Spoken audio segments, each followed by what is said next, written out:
When you think about having a really vibrant prayer life, what do you think is the single most important ingredient? Today, we're going to dig into how one specific thing, gratitude, doesn't just make our prayers better, but is actually woven right into the very fabric of prayer itself. So to really get to the heart of this, let's start with a really thought-provoking question from the theologian D.A. Carson. If you had to name the one single greatest need of the church today, what would you say? Better programs, more outreach, deeper purity? All good things, for sure. But Carson argues that these are all symptoms of something much, much deeper. And his answer, wow, it's profound. He says the one thing we most urgently need is a deeper knowledge of God. It's not about doing more for God, but about knowing God more. But that kind of raises a big question, doesn't it? How do we actually get that kind of deep personal knowledge? Well, the answer is actually pretty simple, but it's also incredibly deep. One of the foundational steps we can take toward knowing God more deeply is through spiritual, persistent, and biblically minded prayer.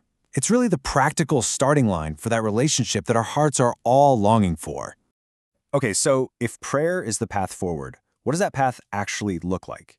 A lot of us tend to treat prayer and gratitude like they're two separate things, but what if the Bible actually presents them as being deeply, intentionally, and beautifully united? So here's the main idea, and it's a big one. For the Apostle Paul, prayer and gratitude are like two sides of the very same coin. You really can't have one without the other. A praying life, in its truest sense, is a thankful life.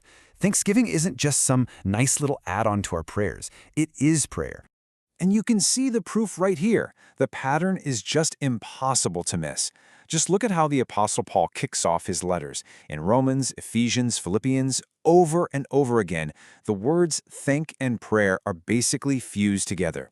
Notice in Philippians, he even says always in every prayer. For Paul, this wasn't just him being polite, this was the very engine of his prayer life. And hey, this isn't just something we do on our own in our private prayer time. As you can see here from Ephesians, giving thanks is a core mark of a community that's filled with the Spirit, right up there with encouraging each other and singing praises. So being thankful, it's not just about being polite to God, it is a profound act of worship. But, that brings up a really important question, right? If gratitude is that vital, where on earth does it come from? Especially when life gets really, really hard. Well, to answer that, we've got to look at the theological bedrock of our faith, understanding God's work from start to finish. Let me tell you this powerful story about a woman who had post-polio syndrome. She was facing these huge physical challenges, and she wondered if she could ever even have a child. Her journey shows us that true gratitude isn't born from easy circumstances, but from seeing God's faithfulness right in the middle of our struggles. When her child was finally born, she described her thankfulness as the joy of meaning and purpose in life. You see what's happening there? Her story shows us that gratitude doesn't deny hardship. It discovers God's purpose right there inside of it. It's all about a shift in perspective. And that right there is the heart of it all. A spirit that can find gratitude in the middle of pain is powerful.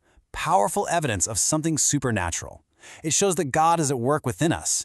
It's a sign that God himself has begun something good, a truth that's captured perfectly in our key scripture. And here it is, Philippians 1, verse 6. Paul is absolutely confident that the one who began the good work of salvation in us will be faithful to complete it. Our salvation, from the very beginning to the very end, is ultimately God's work. Our gratitude flows right out of that confidence. Okay, so if it's all God's work, what's our part in all this? Do we just sit back and do nothing? Not at all. The answer is so cool. We are called to work out what God is working in. We aren't the source of the power, but we are invited to actively participate to live out the transformation that God has already started inside of us. Let's look at this beautiful balance in Scripture. On one hand, Philippians tells us to work out our salvation. But then, on the other hand, Hebrews reminds us that Jesus is the author and finisher of our faith. So you see, our effort isn't about earning salvation, it's our response to the salvation God is already working in us. So, what does it actually look like to work out this salvation with a thankful heart?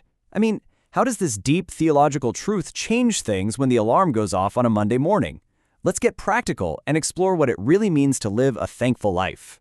According to Paul in Colossians, a heart that's been transformed by God's work just naturally produces real, tangible fruit. It leads us to walk in a way that honors the Lord, to be fruitful in our actions, and, bringing us right back to where we started, to increase in our knowledge of God. See how it all connects? And then this verse from Colossians just blows it wide open. Thankfulness isn't just for our prayer time.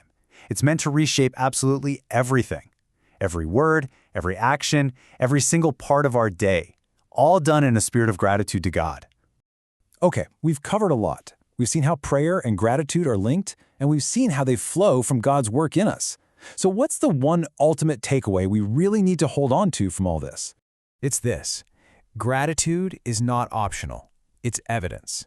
A thankful heart is one of the clearest and most powerful signs that God is actively at work within us. So the real question for us to think about is this: what does the gratitude in our lives reveal about the work He is doing?